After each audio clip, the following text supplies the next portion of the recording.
Let's start that again.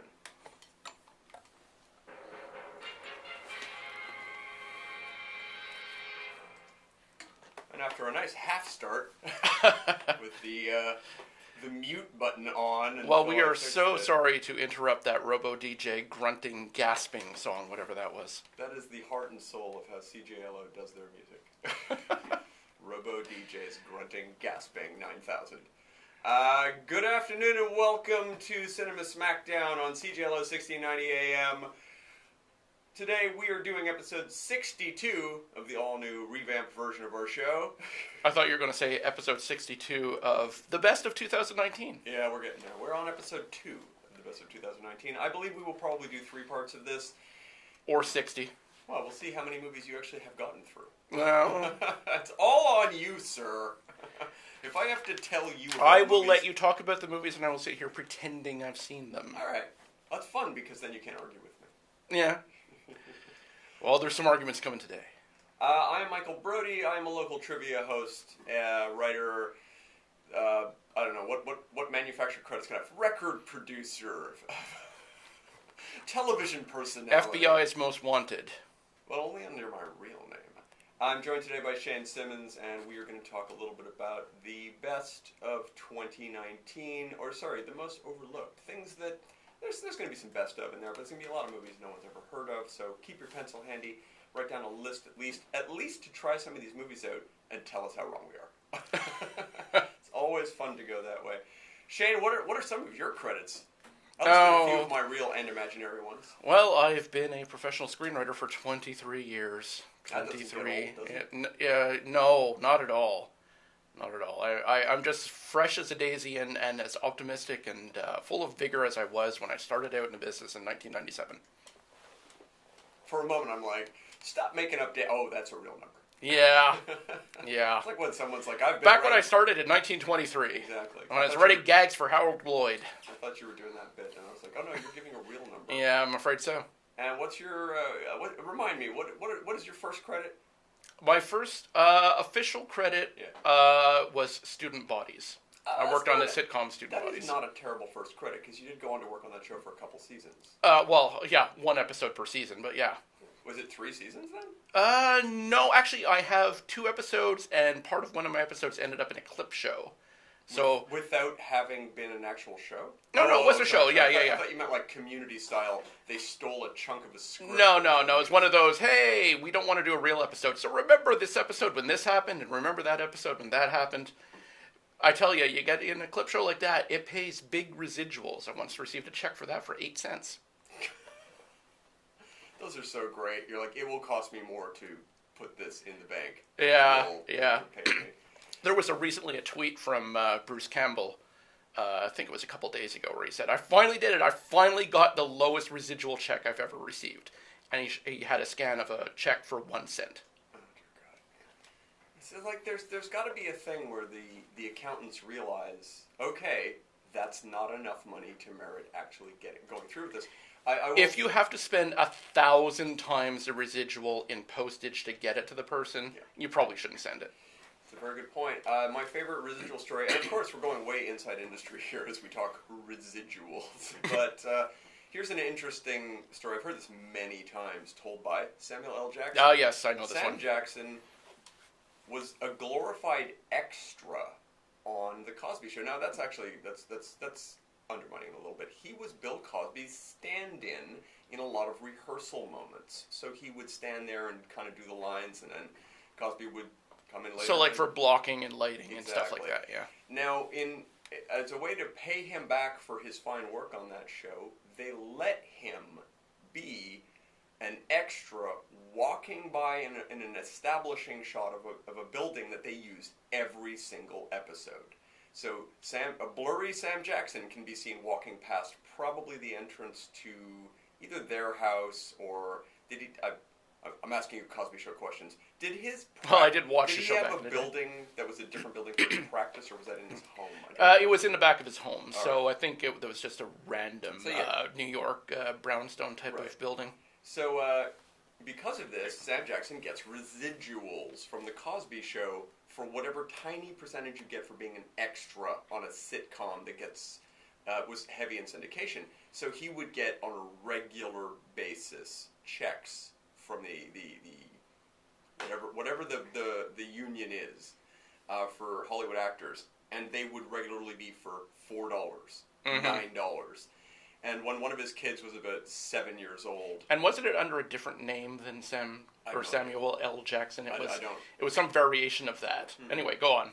The point is, he got these checks at home, and his kid got all excited about it. His very young child got all excited about it, and he said, "Son, I tell you what, any check that comes for me through the mail is yours." Yeah, I mean, isn't his son like a junior? It's another Sam. And I think it was the variation of this. It's like, if any check comes in for this name, that's yours. Yeah. Which, could come around and bite you in the ass. You never know. Someone might send you a real amount for... Well, yeah, once they get the harassment settlement suits for Cosby out of the way, there could be a big payday there. I mean, when they do their Disney Plus Mace Windu show, they might send him a check in the mail. It could happen. When you were blocking that shot for Mr. Cosby, did he touch you inappropriately? I wondered if you'd be able to resist the urge. Well, the answer would be no. That, Shane, is your version of molestation. I bring up a name and you must comment on their hideous past. All right, that's enough. Well, how about his years of fat-shaming Mr. Albert? God. How about that, huh? I'm actually pretty okay with you bringing that up. Or people with speech impediments like Mr. Mushmouth. Oh, no. It was a different time. Which is probably what his defense attorney said in regard to his other charges. It was a different time, Your Honor. Let's not continue. I have so many jokes I can make right now. Let's not go down that path. Let's get back to our topic. This is part 2 of the Overlooked Films of 2019. Last time we covered Booksmart, Crown Vic, Escape Room, The Ghost Who Walks, Haunt, Ready or Not, and Freaks. I don't think we covered anything else. Those were the big movies of 2019 that we talked about in depth to some degree. I will mention I've since seen Crown Vic a second time, and it went over quite well with the people I showed it to. Did you give them a preamble? Hey, I did not. Be prepared for a plotless movie, or a rather meandering perhaps story. in my general pitch, because I can't just say, hey, here's several titles, pick one and we'll watch it. Right. I did say, it's a sort of an episodic cop procedural type thing. There is not a strong through-line plot. It is sort of, this happens and then this happens and then this happens. I did pitch it as the good Training Day. Yeah. Certainly the better Training Day. Yeah, well, Training Day hurts itself by having that superfluous fourth act. Oh, I disagree. Yeah. I really like Training Day, but I will actually go ahead and say that Training Day is also quite episodic. It is, It has but I don't like that work in a different. I don't like the resolution of it. I like the moment where it's basically, this is how to be a corrupt cop, and then go, the end. I completely agree with you. There were different movies happening. It shouldn't be about, now let's get the corrupt cop. It's like, no, I don't want to see that movie. I still like that last quarter, but yeah, the movie as it is, the movie Training Day as it is presented to you from the beginning is a sort of slow burn, gentle, high character film, and then it turns into a heavy plot movie near the end, and you're like, I don't know if I really needed it to become a serious story. I don't need the comeuppance. I don't need to watch a guy we just met get taken down hard. It's like, I kind of would have liked the film where he just sort of drifts off and keeps doing what he's doing at the end. I like the idea of him taking a new detective under his wing, and over the course of a day showing him the ropes of, no, this is how we're all on a take, and I know you're young and idealistic now, but we're all corrupt, and this is how to be a corrupt cop, and by the end of the day, he's just another corrupt cop. Either that, or he just frames him for 9 things and abandons him in the last. That could be too. That would have worked great. Now, I should mention Crown Vic is not about corrupt cops. It's actually about cops trying to do their job as best they can. Yeah, it's a rare film. Yeah. Like, as it's very sympathetic to the cops, which is unusual for a lot of films. As an example of another film from 2019 that I quite liked, but is not on my best of list, it would be 21 Bridges, where you were introduced to a fairly decent but difficult police officer who's got a checkered history, and the movie plods along for a little while, meandering through just the incident he has to deal with, but it turns so hard into a corrupt cop story. It just becomes ludicrously noirish at a certain point. Mm-hmm. It's just, it starts off as sort of a semi-realistic but very violent movie, and then it just becomes utterly fictional.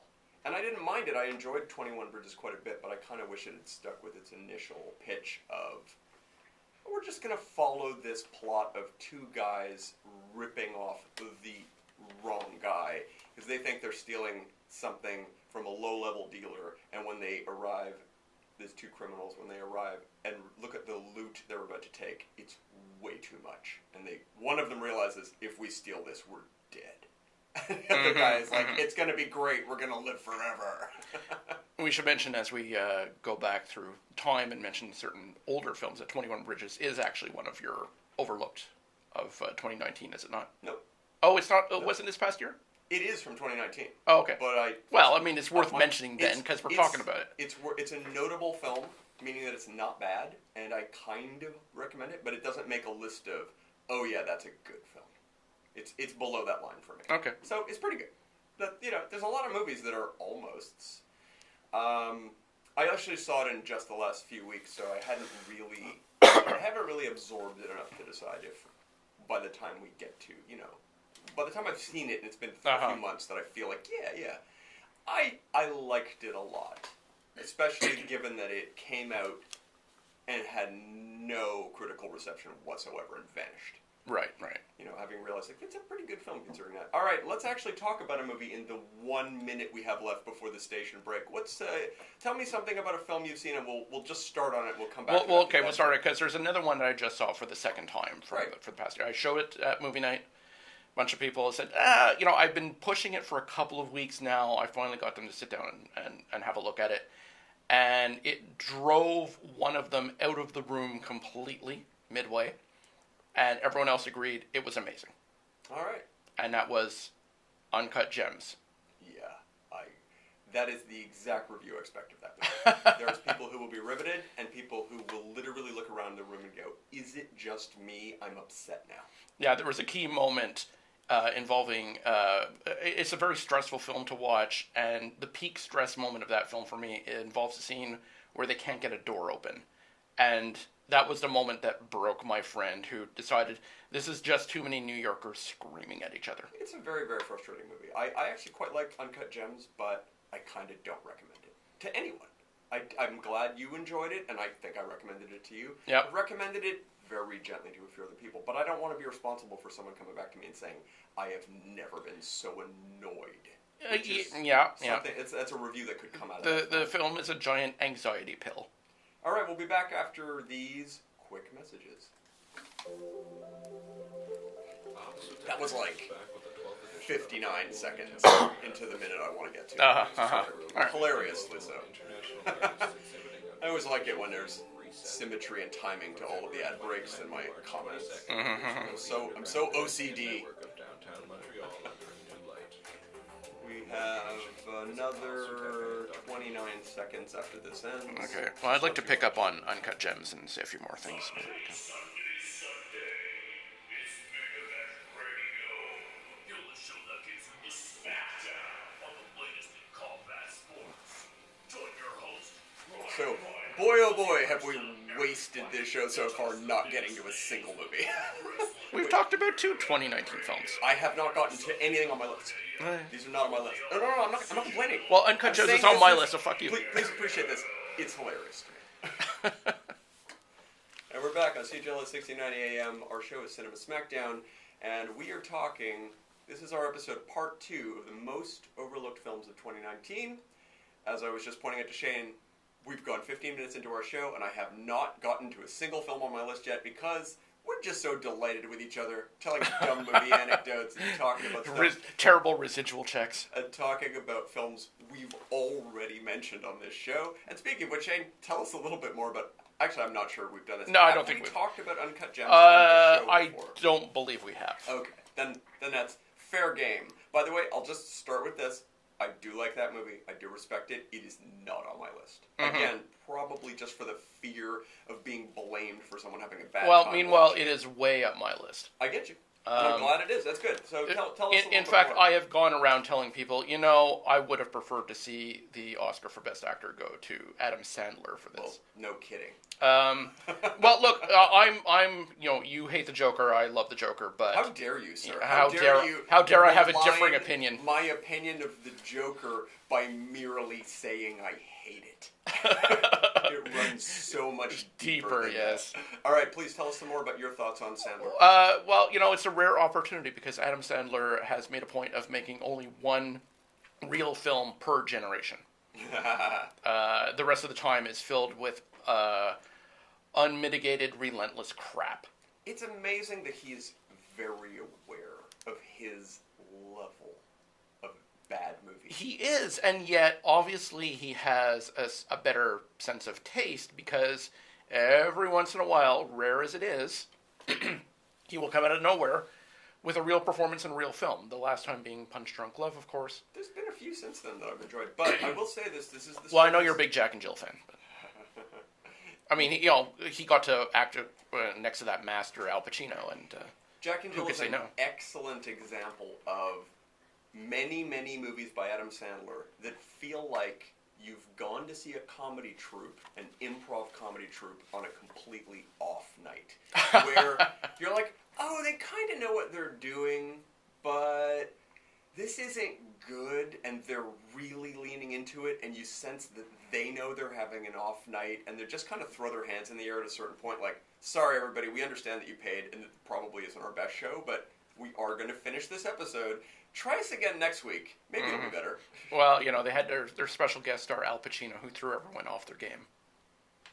I mean, that's how it goes. It's like, oh no, I don't know how we can possibly act next to the star of The Panic in Needle Park. Scarecrow. He hasn't done anything since, right? Scarecrow. Oh, Scarecrow. With yes, Gene of course. Hackman. Yeah. Those are his Suck and Fiddle to Gene Hackman. most well-known movies. Both of which are excellent films. But Yes, I agree. almost all of his early output is kind of amazingly good. And then he made Revolution. And after that point, Oh, is it Revolution? You think that's the turning point? I think that's the part where People usually point to Scent of a Woman, where he got his hurrah accent, and it just didn't stop. go back and watch Revolution. Yeah. And tell me that's not arguably the lowest point of his career. I, along with the rest of planet Earth, skipped Revolution, but... All right, so tell us, do you have anything else to say about it other than Sandler's good in it? It would have been great if he won the Oscar. Tell me a little bit about your feelings about the tone of the movie, which is what is so unrelenting. Yeah, I mean, I went in well warned by you that it is a stressful, difficult watch. And yet, my reaction was the same as some of the other people in the room when I watched it the second time, which was... he plays a really awful person, and yet you kind of root for him anyway. You sit there going, everyone in this film is pretty awful, and I kind of just want to watch this guy catch a break. That's an interesting review. I don't think that's how I felt about it, and in fact, it's not exactly a spoiler. There were so many scenes of him vying for a win, having bet on something, trying to make something work. He's an incredibly self-destructive character. But he keeps succeeding many times in a row. Well, I'm not saying it's an entire movie of him succeeding, but there were the so whole many thing moments. is him grasping on by his fingernails. But there were a lot of scenes of him being so desperate, and then that basket goes in, and he's won, and you're like, again? Yeah, but then immediately there's a terrible setback. And you just every time you think he's getting ahead, starts to, no, he's way far behind again. It's definitely a case in which Sandler in that movie, you almost ask yourself at a certain point, how has he survived this long? Because he's that repellent and awful. And it's very clear there are people who are already out of patience with him. When we meet them in the movie, they're like, it's over already. Yeah. I need you to go away before I murder you. Yeah, we mention Idina Menzel as his long-suffering wife, who does not get to utter a single song throughout the entire film, which is rare for Menzel. But she is among the characters as his wife who is just completely fed up with this guy, and it is so over between them, and he's still grasping on. Yep. Even as he's playing with his hot young mistress in his apartment downtown. this is a guy with a million balls in the air at any one time. Yep. I will say that if you enjoy the movie Uncut Gems at all, you should seek out interviews with the directors, who I expected to be manic, raving lunatics, and are instead very well-spoken gentlemen. It's the strangest juxtaposition considering the style of the movie. Also, their other work, if you've seen Good Time, I mean, it's just as manic. Whereas I really enjoyed Uncut Gems, and this is a critically acclaimed movie, Good Time, I didn't like Good Time at all. It asks questions in that film of the audience, like you're asking questions as the movie goes along, and for myself, some of those answers were deeply unsatisfying. It was like, please don't build a 40-minute scene of your movie with a question at the beginning that when I get the answer, I say, really? You put me through 40 minutes of aggravation to get to an answer I guessed at the beginning and didn't want to see play out. Just narratively, I don't think that film works. And yet, it's got yet another amazing, weird performance from Robert Pattinson, which I always applaud. That guy is doing his level best to destroy his box office opportunities while somehow maintaining and yet a real actor, a great reputation. Yeah. And I love what he's doing. Again, I will constantly point to the movie Damsel, which is his weird western, which is the kind of film that had it been put out as a broad release, like it was a very small movie, it didn't get a big push. Had it been put out as that pretty boy Robert Pattinson's big new movie, would have absolutely destroyed his career. Because if you go to this movie hoping to see a great Robert Pattinson film, you will walk out of this movie hating him. There's no way around it. He is really, really hard to take in that film, and in the most glorious actor way. But yeah, you got to be smart enough to know. Let's not go. Don't do what Jennifer Lawrence did with Mother. Don't put it out in 3,000 cinemas and expect the same people who like Silver Linings Playbook to come see it, because they will be very angry. Oh, it's the Hunger Games, girl. This will be so much fun. Yeah. All right, so let's move on. What else have you seen, Shane, that you would put on your most overlooked films or best of 2019? So overlooked film, have a tremendous bomb that came out this year. Very high-profile bomb too. Okay. Nobody turned out to see it, and then luckily I was literally sitting in the cinema waiting for the film to start, and I realized, oh, they're projecting it wrong, and so I left because I wanted to see the film properly. Right. It's just a technical error at the cinema, and it's like, well, I'm not sitting through the movie like this. And I'm glad I waited, because since then there has been a half hour or so longer director's cut released, and it smooths out a lot of the rough edges of the film. I'm talking, of course, about Dr. Sleep. If I can just intrude, I will let the audience know that I watched the shorter theatrical cut first, and then when the opportunity arose to watch the director's cut, I was intrigued to see how different it would be, and upon watching the director's cut, I was delighted that every new piece of footage smoothed out issues I had with the theatrical cut. Now, I know you didn't see the theatrical cut. No, and I will be interested off air to hear you tell me what is different. Oh, just simply, I mean, you can probably go find a comparison online. There's a lovely website called moviecensorship.com, which compares theatrical cuts to director's cuts to the millisecond. They go shot by shot in some cases. Because once upon a time, the Internet Movie Database used to be good for that sort of thing, but now it is a garbage website. You can sometimes still find that in alternate versions. Someone will painstakingly explain what every new sequence is, and they will even sometimes say, here's a scene that only exists in the theatrical cut, and then if you compare them, you realize, well, it's a very truncated, differently shot moment just to cover a 20-minute sequence. But at any rate, Dr. Sleep... so I should mention, this is the sequel to The Shining. Yeah, and I really am curious about your take. I really like the movie now that I have already seen it, and seen it twice. I'm fond of it. I had a lot of problems with it on the first viewing, just narratively. And you know what, the last thing I'm going to just say is, it's not a movie, as far as I'm concerned. It is 3 episodes of the Dr. Sleep Netflix TV show. And trying to view it as a single theatrical experience, I don't think I would have enjoyed it. No, 100%. It feels like you're watching a short streaming service television show. And let's put a last thought on that. It's excellent. It's an excellent 3-part TV miniseries. I have never had the experience of sitting through a movie adaptation of anything Stephen King and felt so much like I was actually reading a Stephen King novel. Mm-hmm. Despite the many changes. Yeah, I mean, fine. There's changes, but it has that tone. It has that slow burn. It really takes its time. It really builds character. Mike Flanagan has been producing excellent original films and adaptations since around 2010. Starting, for me, I think he had a couple movies before this, but the one that got me first was Hush. Right. His Netflix original movie with the simple, almost bottle episode kind of premise of a woman in a secluded house with a man in a very scary mask walking around outside. It is so tiny and satisfying as those movies go. I highly recommend taking a weekend at a cabin in the woods and watching this movie, which I have done. Greatly enjoyed. You just have to have the right significant other who's not gonna feel the paranoia during or after the movie. Mm-hmm.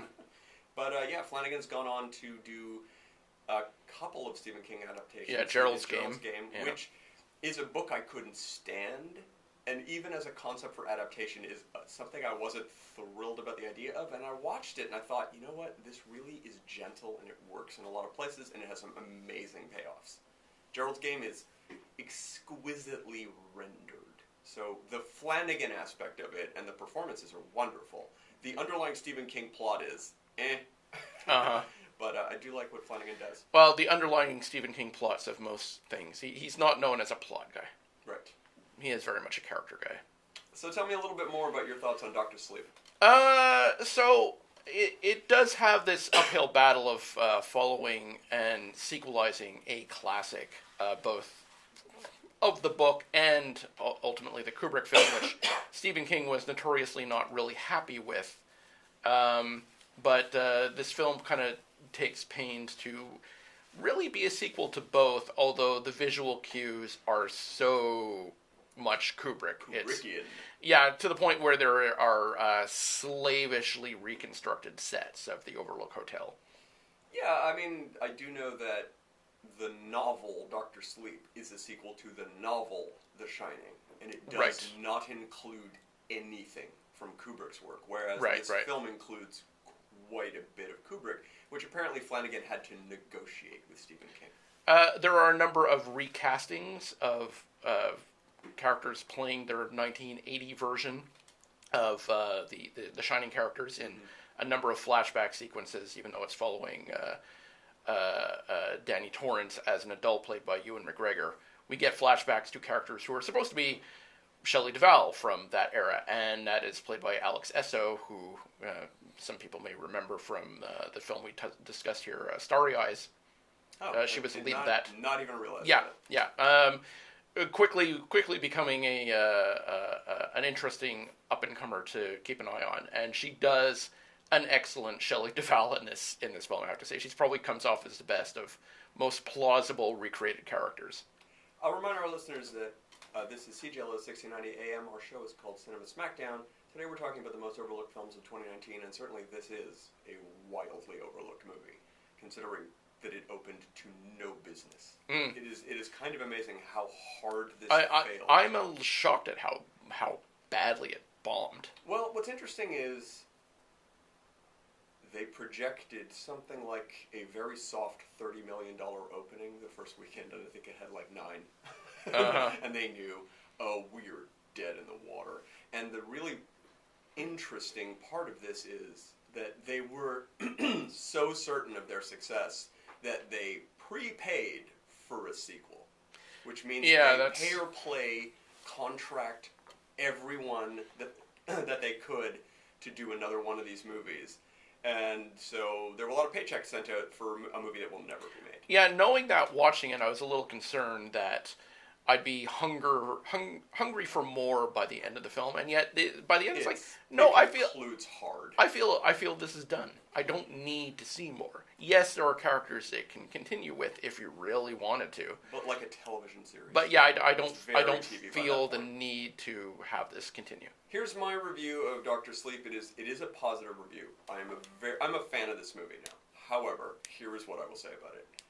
Almost the entire first 2/3 of this movie are nearly completely original, meaning new ideas, new characters, new concepts, slight hints back to where we've come from, but without ever getting overbearing or gratuitously rendering the entire movie into fan service. And I was so enjoying that film with the new threat, a completely new concept as the threat, a cult of villains, interesting trauma for the main character, all of which is new stuff. And I thought, wow, they're gonna do it. They're gonna get me to the end of this movie without ever feeling cheated that they just wanted to remake the original. And then we get to that last third, which has fan service moment after fan service moment to the nth degree. I say, gird yourself for that last 40 minutes of non-stop. Hey, did you know I like the Kubrick version of this?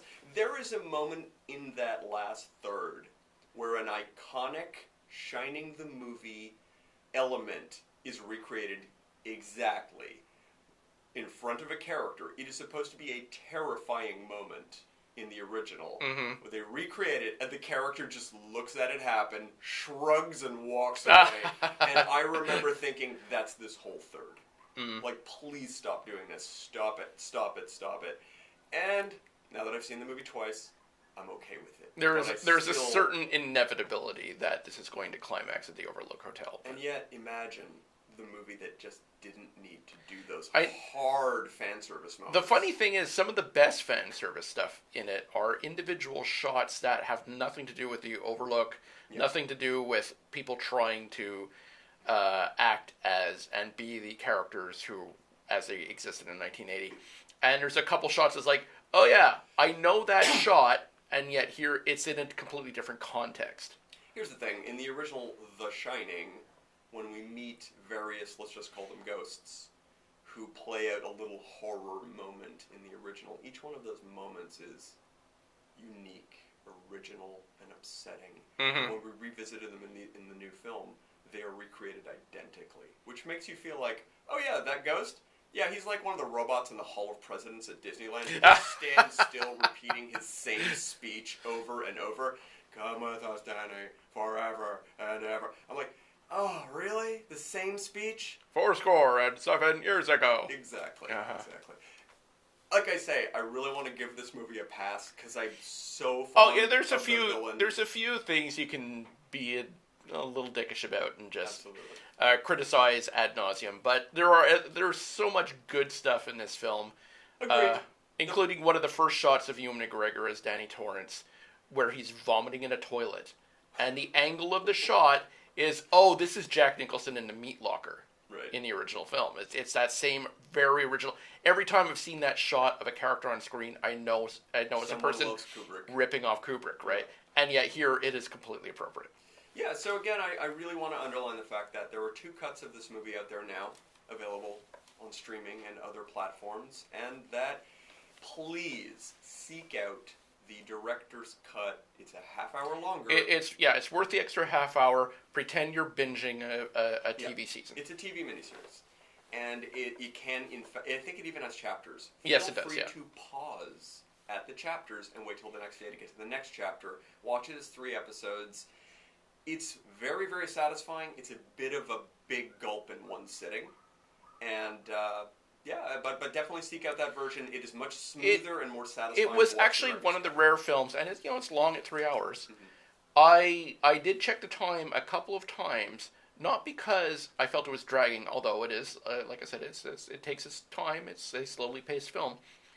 But when I would check the time, I'd realize, oh, okay, I still have like another 2 hours to go. I still have another hour to go.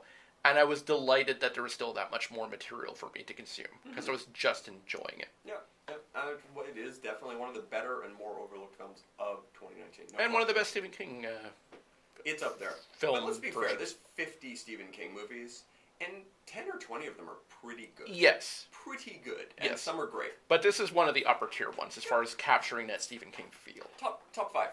Yep. Probably top Yeah, 5. I go It's with up that. there. I'm actually quite a fan It of... feels more like Stephen King than the original Shining does, that's for sure. I'm quite a fan of a movie that is not... I'll just mention this quickly because I noticed that it has come out on Blu-ray and it's interesting to watch. I'm quite a fan conceptually. It's not like a slam dunk movie, but I'm quite a fan conceptually of Needful Things, which is a large cast, people having different sorts of problems that evolve throughout a movie. It was a 2-hour original theatrical release, but there was over an hour of extra stuff, like moments that were character related that they cut to make a theatrical film. So when it was on television, there was a 3-hour version, and that version is now available. And I saw it pop up online the other day, and I realized, oh, I really quite like this. I have not yet visited the 3-hour version, but I plan to. And I plan to watch it similarly to how I watched Dr. Sleep, just deciding, this is a TV movie. Hopefully it'll be better than that, but I'm not going to worry too much. It has Ed Harris and Max von Sydow. Right. It's a pretty good, fun, easy one. I won't say it's high art, but I remember enjoying it, just in that Stephen King universe. Mm-hmm. Definitely not a best of 2019 as it came out in 1993. Right, so where were we? We are talking about the general list of most overlooked of 2019. What else do you have for us, Shane, after Dr. Sleep? Well, what I did want to talk about is not an overlooked film by any means whatsoever. But I mentioned to you in a text that I did see Parasite finally. Okay. It sounds like you have my opinion of Parasite. So, maybe. yeah, maybe. So, of course, Parasite won Best Picture this year. It won Best Director, Best Picture, Best Writing, I think. It won a lot. Won a lot. It is absolutely a beloved, one of those rare foreign films that was just absolutely embraced by people. Mm-hmm. And I usually if you slap subtitles on something... 100% won. Yeah. So, I have watched a lot of South Korean, or even generally Korean films. I've even seen North Korean films. And I've seen a lot of Bong Joon-ho's films as well, and have recommended them to people. I've shown them to people. And if you ask me, well, is there any Bong Joon-ho films I would recommend more highly than this film? I would say yes, all of them. And if you ask me, well, what other South Korean films have you seen that you would recommend more than Parasite? I would say yes, all of them. All of them. I'm a much bigger fan of Park Chan-wook than I am. Oh, well, yeah, absolutely, I am too. I find Bong Joon-ho is a little uneven, but interesting. Okja is one of those more wildly inconsistent tone films I've ever seen. But I would highly recommend having a look at it because it's a really interesting film. I'm a bigger fan of stuff like The Host or Snowpiercer. But by the way, with Okja, I do not recommend it. However, I will say, Okja has episodic moments throughout that are interesting, but the overall trying to watch that as one story doesn't make no sense to me. It does not work as this is my opinion, as a narrative where you start at minute 1 and go to minute 120. I don't think that film works at all. And if you are at all, even a tiny bit sensitive to animal cruelty, don't ever see this movie. It will break your heart 50 times. On purpose, though. Yeah. It's not a pro animal cruelty film. It's a very anti animal cruelty film. Apparently, the entire crew and cast of the movie were rendered vegetarian. Right. Yeah. During the filming, which makes perfect sense. I will say I have never personally eaten a giant CGI pig before. So. But yeah, there is I'm off the hook. Incredibly rough moments in this, just emotionally speaking. Mm-hmm. Yeah. But it's not a movie I can easily recommend to people because I find it very uneven. Okja. Right. With comedic performances and heartbreaking emotional stuff, it's a strange. Well, with him having been on my radar for a long time, and a lot of the what I would call the normies having not seen any of his films, or probably even any South Korean films, even though South Korea has become one of the great hotbeds of film production in the last, say, 10 to 15 years. A lot of fantastic stuff coming out of that country. They really embrace Parasite in a big way. And I was late to the table seeing it, and I finally did see it, and I did not like it. Okay. It wasn't for me. I also did not like it. But let's hear why you didn't like it. So, to the point where I'm a little bit baffled by the love for this film. I can sum it up for you. Please do. It is very much in the same vein as one of the elements of why did people so love watching Knives Out? Because this movie gives you permission to hate the rich. And yet, And it's the weird rich about it. people in this are surprisingly sympathetic. They're It's neutral. not. They're neutral, totally yeah. neutral. But my point being, there is a movement in Hollywood right now where if you make a movie with, there's so many groups Hollywood finds untouchable now. We're not allowed to make them villains. We're not allowed to hate them anymore. Certainly people of any specific country, you're not allowed to hate. In the old days, anytime you had an action film, the villains, they were the Germans. It just didn't matter what it was. Throw those Germans in there. That's Damn you, Hans Gruber. Yeah, that's not really happening anymore. But at this point in time, there were two things you are allowed to write about, direct, and hate. Rich people, and more importantly, in the case of Knives Out, rich white people. And then you get the rich white people who go see the... I sound like such a dick right now.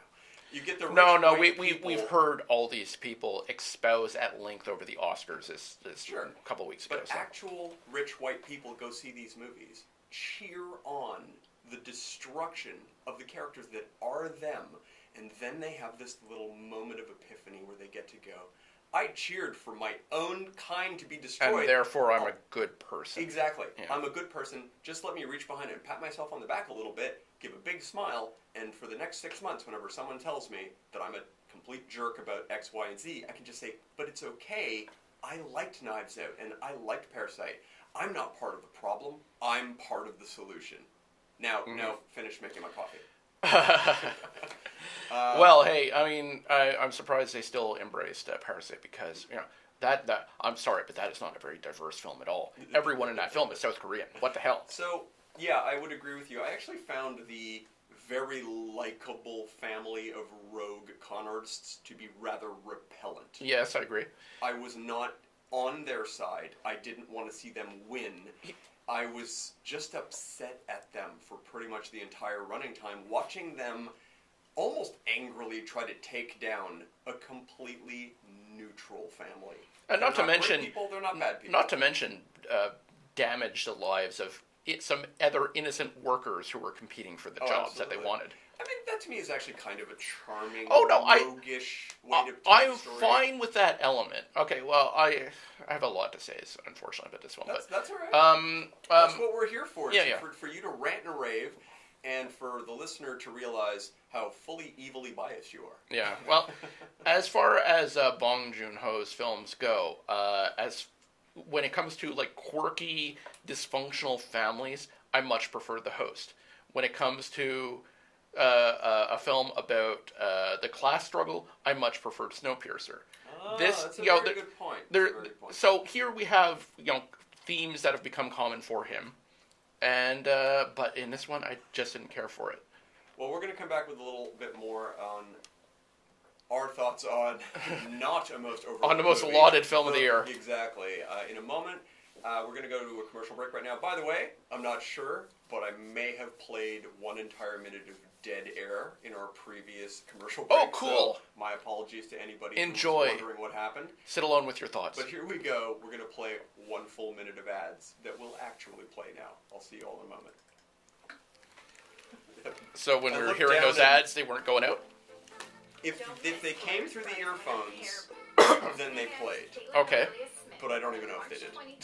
Oh, If they played over there, I don't then they did. remember now. Yeah. I had my phones off. So. I just don't know. But I looked down and the off button was on, and I'm like, if I played that, it might mean that A, our theme song once again went out silent, and that B, no ads. Well, hey, or they were all there and I pressed stop for some reason. On the bright side, everyone has changed channels. So. No, that's not true. I think we're being very even-handed about our... We're not yelling at people about this. Oh, no. But I mean, the dead air already drove away. It's like, oh, I guess we're off the air. I guess the station broke. We're gone. What's playing on Show FM? accented by the semi-coherent As you can imagine, what's playing on the show, my family, something completely new that they've never played before. No, That's of how course, Showm yeah, that's rolls. how Showm rolls. Yes, that's. 5 seconds.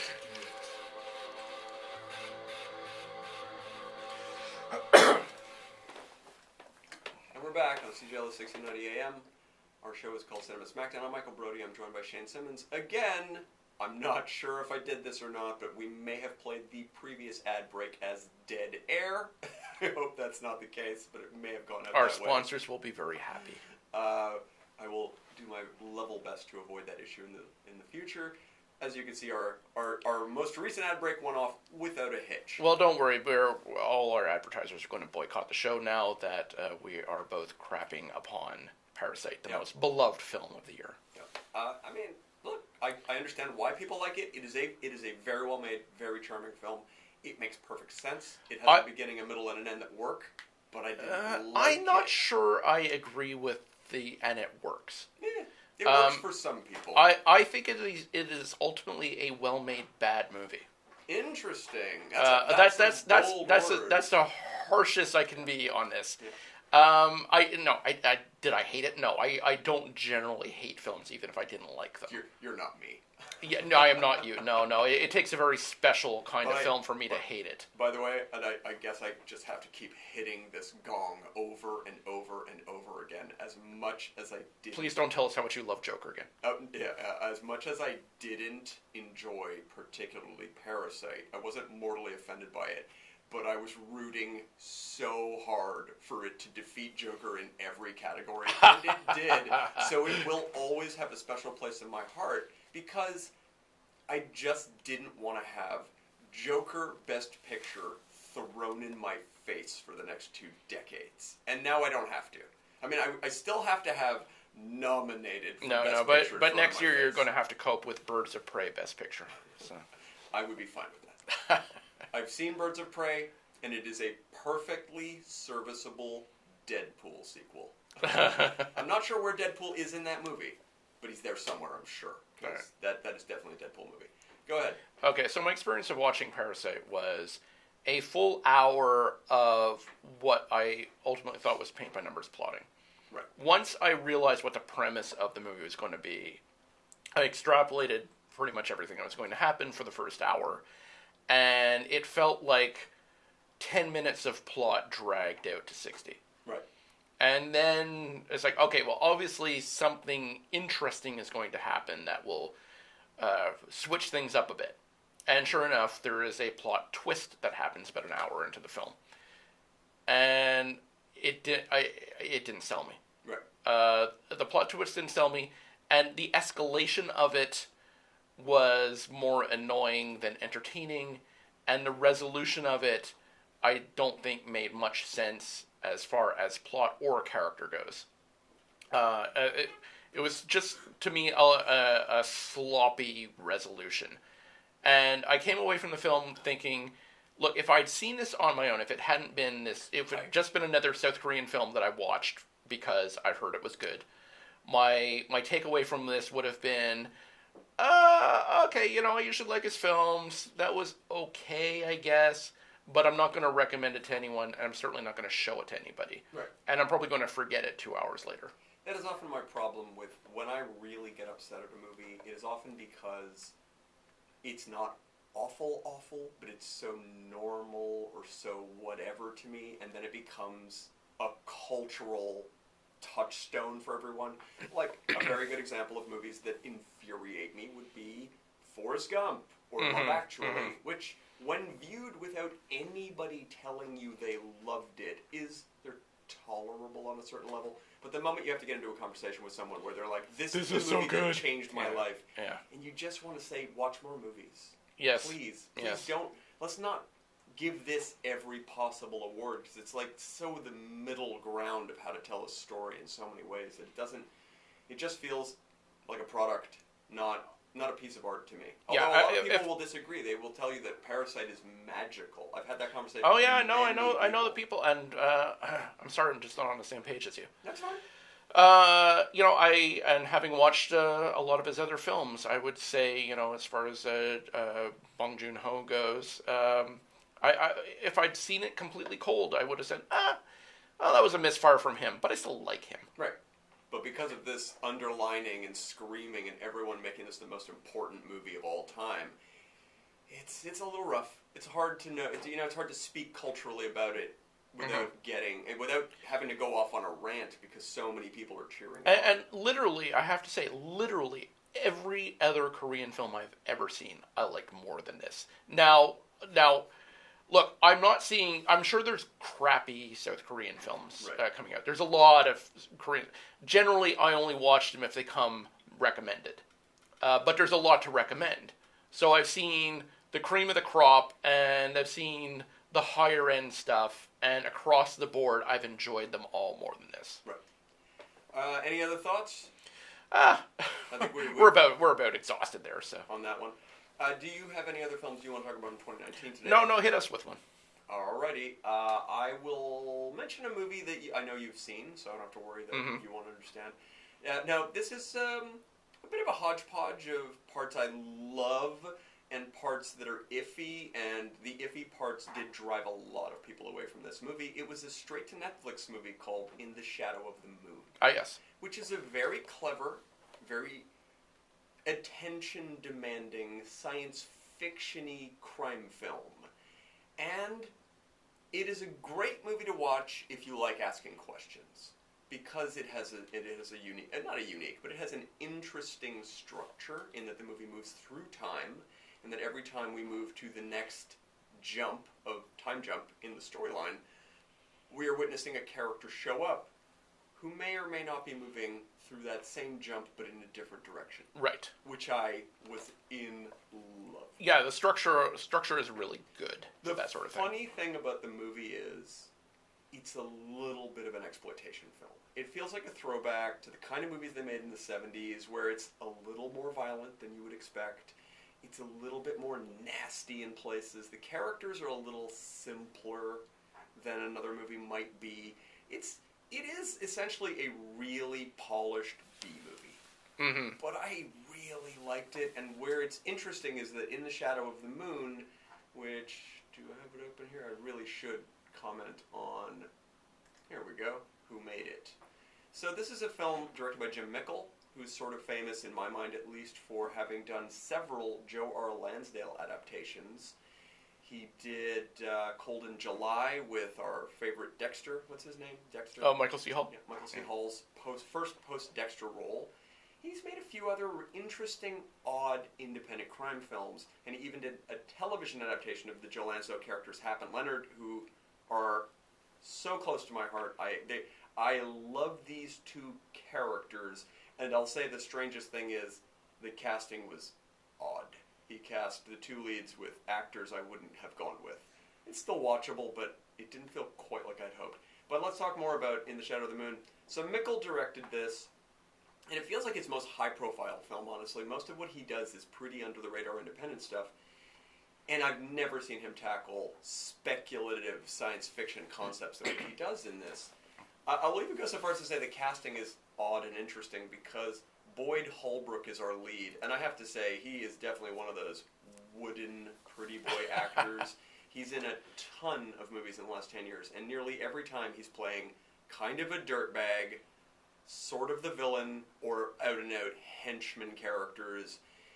And in this, he is our likable lead. He does become very obsessed and a little bit insane pretty early on in the movie with his obsession with solving this case, which is a recurring bit of violence every, I want to say 7 years. I don't remember. Something like that, yeah. I really, really love this movie, but it does have its central premise of why are terrible murders happening?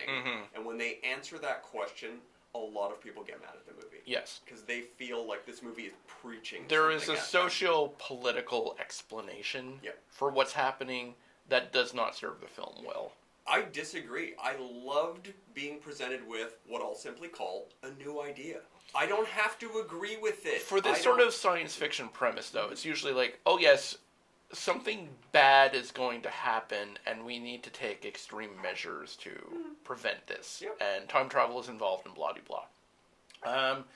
And yes, it is nice to see someone go, oh, we're not trying to prevent the rise of the machines or the nuclear holocaust or one of those again. And yet, the thing it went with is like, oh, really? In this political climate, you're going to go there? We're so tired of this crap right now. It is a very left-leaning Hollywood, ultra-liberal.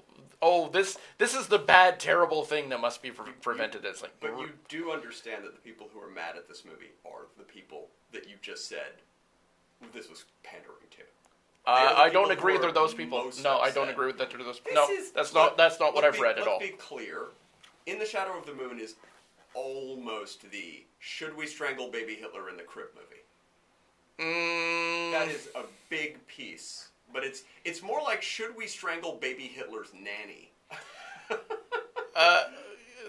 That's what this movie's premise is. Should we go back and kill some innocent people to keep them from doing things that will ultimately result I do like that premise about is it morally acceptable to kill completely innocent people because of the ramifications of a thing. Yeah, it is the butterfly effect of should we stomp on that butterfly before the hurricane happens. I totally understand we don't have a lot of time left. I totally understand the negative aspect of this movie that people don't like it. I just watched it as here's a different way to present that concept, but I really love the structure of the film. I love trying to figure out the pieces as they go along because they are giving you little snippets of ideas that you get to add up in your head. Try to understand the connections between why things have happened, where they will go, and how the characters in the story themselves are perceiving the information we're being given. No, the film is like 95% there, and then it's about 5% really ham-fisted. Yep. Oh, even more. I'd say even more than that. And I'm cheering that movie on. But I would argue there is a much, much better version of this film. The failing of the film does not ruin it for me, and I've showed it to people and I've recommended it to people. But I wish that it didn't make a couple of missteps that it does. Because it does undermine what could have been an extraordinary, even legendary little bit of science fiction. Yeah, I still like it as a film, and I think it's notable. I think people should absolutely see it. I think that's my overall thought on In the Shadow of the Moon. Yeah. By all means, have a look. With that in mind, we are out of time. We did not even come close to doing the number of films I thought we would. We still have another 60 episodes to do, so don't worry about it. Because we did go down the rabbit hole of movies we didn't like from 2019. Well, they're worth discussing. Always interesting. At any rate, my name is Michael Brody. I host trivia downtown in Montreal on Sunday and Monday nights at Grumpy's on Bishop Street on Sundays and at Four Origins on Monday nights.